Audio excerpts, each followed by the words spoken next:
en más ocasiones. La verdad que la clase y el poderío de Cunego pues no es muy corriente, no se ve muchas ocasiones, ¿no? Pero bueno, en España lo hemos visto pues ahora con estos 2 últimos años con el caso de Valverde, ¿no? Que es un corredor que, fíjate, que ha destronado de Kelme pues a corredores como Sevilla o como Aitor González y demás, ¿no? Bueno, pues vamos a ver la llegada de Garcelli, el triunfo en la etapa para Cunego. En la clasificación general, al margen de los segunditos que hayan picado ahí, que no habrán sido muchos en la línea de meta, nos deja ahora a Simoni tercero, primero Cunego, segundo Gonchar y tercero Simoni. Las diferencias, repito, segundo arriba, segundo abajo, van a ser muy parecidas a como estaban ya, porque no ha habido distancias entre ellos. Eso sí, desaparece Popovic de los puestos de podium para dar entrada a Gilberto Simoni, y mañana vamos a vivir la penúltima etapa, la última jornada alpino, también impresionante, con 122 kilómetros de recorrido entre Bormio y Presolana. Atención, el Mortirolo en el kilómetro 42, el Bibione en el kilómetro 90 y Presolana en el kilómetro 119. Último test, última prueba, último intento para los que quieren algo que yo creo que es ya prácticamente imposible: arrebatar a este joven veneciano de 22 años una malla rosa que parece ser cada día más suya. Gracias a Lale Cubino por sus comentarios, gracias a ustedes por la atención prestada. Patricia Betancourt, cuando quieras, buenas tardes. Buenas tardes, gracias y hasta mañana. Bueno, nosotros nos vamos hasta el lunes, pero antes, conclusiones.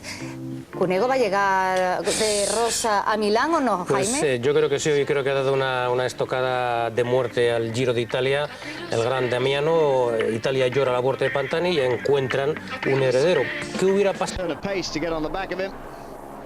And Dario Cioni, much as though I thought he was going to go a little bit faster than that, probably a bit too heavy maybe for this sort of uphill sprint, and didn't manage it. That is a terrific piece of riding, Sean.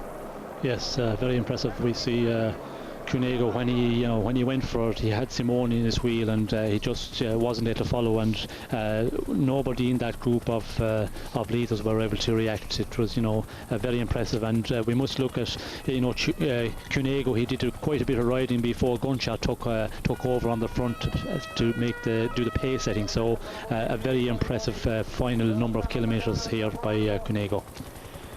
Well, have we seen the balance of power shifting permanently towards Damiano Cunego today? I'd hazard a guess and say yes. I don't know. What do you think, Sean?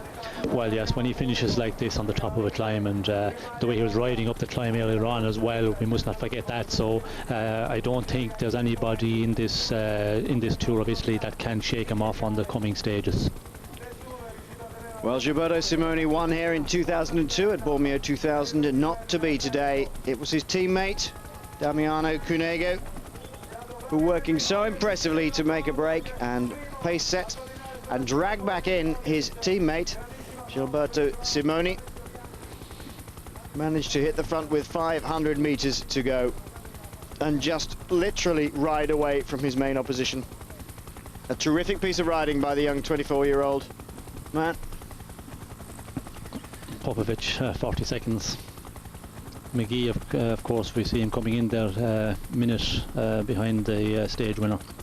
Well, that's pretty good, just a minute behind Damiano Cunego. Just getting through our radio, the time gaps. Garzelli home in 2 minutes and 3 seconds behind Damiano Cunego. So he went out and tried his hand today, Garzelli, but it's, again, not going to be his year, is it?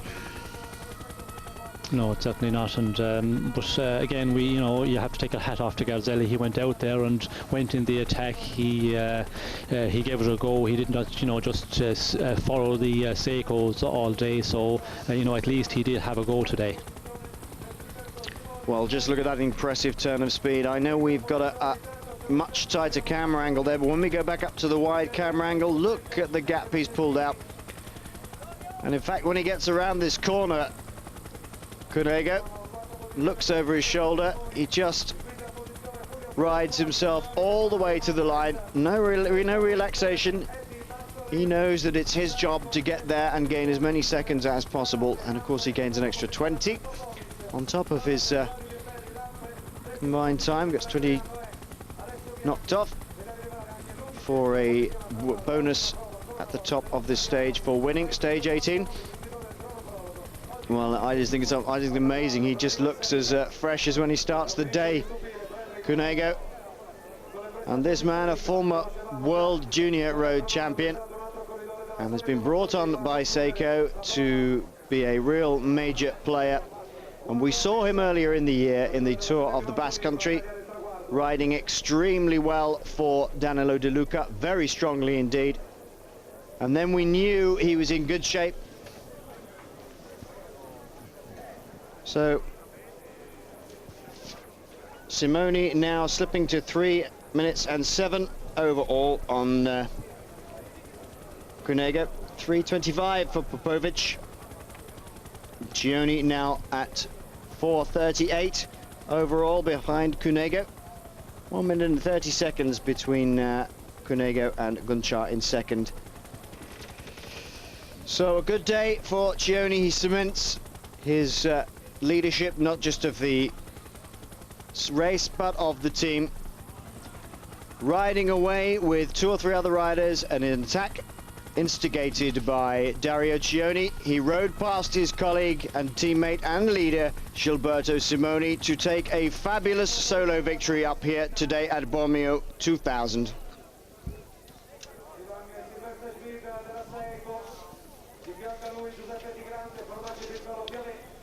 Riders still coming in. Well, another fabulous day in the Giro d'Italia, and the power has shifted from Simoni to Cunego, finally, I would say. And the team instructions tomorrow will be a little different to they were this morning. Join us tomorrow as we go from Bormio to Presolana. The stage just over 120 kilometers, 122 kilometers in fact, with 3 first category climbs in them. Again, finishing on a mountain stage. Will this man make it another victory and cement his domination overall this year in the Giro d'Italia? Thank you very much. Join us again.